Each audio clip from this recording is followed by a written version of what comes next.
Hello, everybody. Welcome back to the Total Extreme Wrestling 2016 Developers Journal / Dev Diary. We are here on February 22nd, according to this. Let's go to Broadcasting Deals Part 1. We are on page 2, the 17th post. The 16th actual Dev Diary. Broadcasting Deals Part 1. Broadcasting contracts / deals have been revamped, making them more flexible and user-friendly than ever before. Firstly, the restrictive television seasons no longer exist. Cool. Companies can now negotiate whenever they like. As much as they like, this is much more user-friendly, more in line with how flexible content is in today's world, and removes the fiddly process of having to wait for some contracts to end before you can start others. This is cool. Secondly, when negotiating, you are in full control of the length of the deal, being able to negotiate by length of contract, i.e. how many months, years, etc., the same number of episodes, or both. The exact number of episodes, or both. This, again, is more flexible than the old system, whereby contracts would run in strict seasons. Thirdly, and perhaps most importantly, there is now a minimum quality expected value. This is what the broadcaster expects you to do with each show. The value is created by looking at the broadcaster size, the company size, and what time slot is being used. This replaces the old system whereby broadcasters would lose faith in you dependent entirely on your current size. The new method makes things far clearer in terms of what you need to achieve and means that the player is never in a situation where he can't control his destiny as to whether he stays on the air or not. This is good because in a lot of mods, like in the 2015 in the 2015 January update from Captain Charisma, his final update, TNA was on TNA was a call company. It was the first series that I did. He was TNA was also having these pay-per-views with these big national promotions, these big national broadcasters and such. But because they were a call company, every pay-per-view they would get, oh, buy rate warning, like TNA warned, your buy rates are terrible because you're too low in size, and they would threaten to cancel. And because of this, I'm expecting that, well, yes, if you're a cult company on a broadcaster that should be with national companies, you're going to have to put on higher grades to be with them. You can still be on that.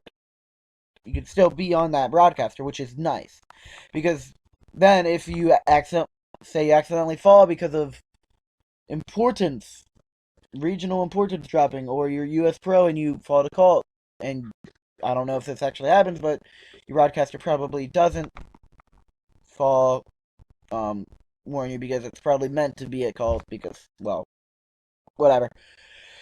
And then you don't get taken off the air, which is nice, because taken off the air can be very hard, especially in TEW 2013. If it happened between seasons and you couldn't negotiate, you're stuck without a TV deal for a certain amount of time.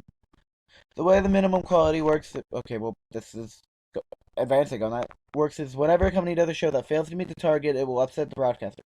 If you fail enough times, the broadcaster will cancel the show. The broadcaster's tolerance to failure is dependent on their patient stat. You will be emailed whenever the broadcaster is upset. So, I'm going to guess, like, as the SWF, you're a big national, soon-to-be international company, I'd expect a 70 C plus show is not good, and they will be upset with you. Their annoyance can be reset back to zero in one of two ways: either when a new contract extension is signed, or if the company requests to move to a worse. Ooh, that's a thing. Has that always been a thing? Move to a worse time slot. Moving to a worse time slot means less revenue and less potential for audience growth for the company, but that means the minimum quality expected is lessened, so there's a trade-off involved. Of course, moving to a worse time slot will cause a block where you won't be able to move back up to a better slot for a while. Otherwise, you could simply bounce down and up to reset the broadcaster's annoyance level. I guess that's when you negotiate a new contract. I guess since it's not, I'm hoping when you do the contract extensions, you can ask for prime time. You can ask to change slots, because that happens a lot in real life. Like TNA have went from like 8 p.m. on Spike to 8 p.m. on DA to 9 p.m. on DA to bunch of different things. To airing on Wednesdays, to airing on Tuesdays, on Thursdays. It's definitely different. A broadcaster who's upset may also refuse to extend a deal, even if they are not yet unhappy enough to actually cancel it.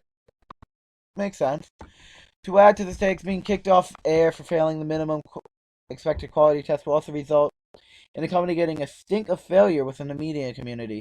This can result in, like TNA, this can result in other broadcasters not wanting to deal with the company at all until enough time has passed that the failure is forgotten. How long will that be? Because is it like 6 months or a year? This can have devastating consequences for a company as it may get them stuck off air for an extended period of time. This adds to the drama as you can end up in a situation where you can't even afford one bad show. It makes managing your broadcasters absolutely crucial. It also makes for a risk-reward split when it comes to signing long or short deals. A long deal offers more protection against failure, but restricts your flexibility somewhat. A short deal does the opposite. Tomorrow will be part 2 of the century, where we delve into some other aspects. This this is a very interesting. I'm loving the changes to broadcasters. It's awesome. Like next tomorrow we get more deals. This is this is a big change, and I'm expecting this whole week to be about broadcasting, and I'm expecting the end of the week to build up to the reveal of, hey, we're having companies being able to own networks now, like own the like not an actual TV network, but like a WWE network type deal. This is awesome.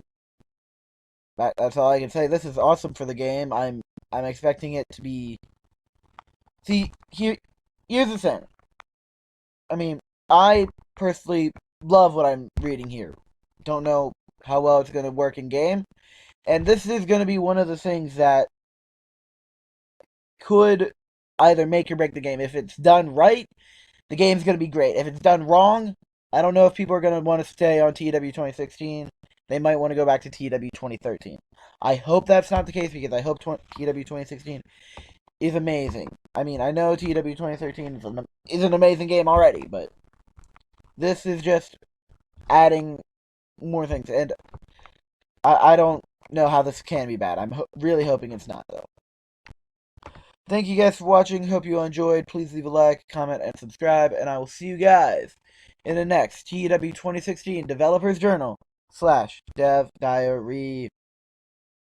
Bye.